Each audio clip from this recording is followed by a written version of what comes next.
আসসালামু আলাইকুম, সবাই কেমন আছেন? তো আমি আপনাদেরকে আজকে একটা গুরুত্বপূর্ণ টিপস দেখাবো। যারা নতুন তারা অবশ্যই শিখতে পারবেন। এখানে দুটো সস আছে, একটা হচ্ছে নেপোলি সস আর একটা হচ্ছে পিৎজা সস। তো এটা হচ্ছে ঠান্ডা, এটা হচ্ছে গরম।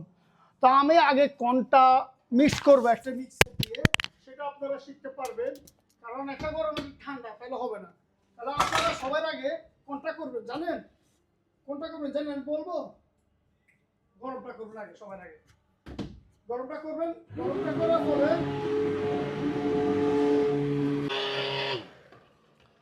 গরমটা আগে করছি কেন সেটা বলতেছি আপনাদের। এখন ঠান্ডাটা করব, ওয়াশ করবো না, ঠান্ডা করব।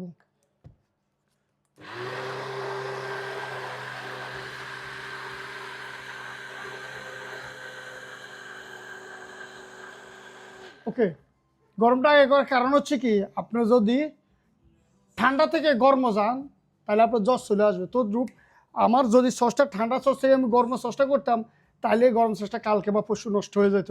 এই কারণে ঠান্ডা থেকে কখনো গরম যাবে না। আপনি গরম থেকে ঠান্ডা দিতে পারবেন, আস্তে আস্তে ঠান্ডা যেতে পারবেন, কিন্তু ঠান্ডা থেকে আপনি গরম হয়ে গেলে আপনার জ্বর চলে আসবে। তো ওটা মনে রাখবেন, এটা নতুন কাজে লাগবে। শেয়ার করবেন বেশি বেশি কইরা, আর বেশি বেশি সাপোর্ট করবেন। খুদা হাফেজ, আসসালামু আলাইকুম।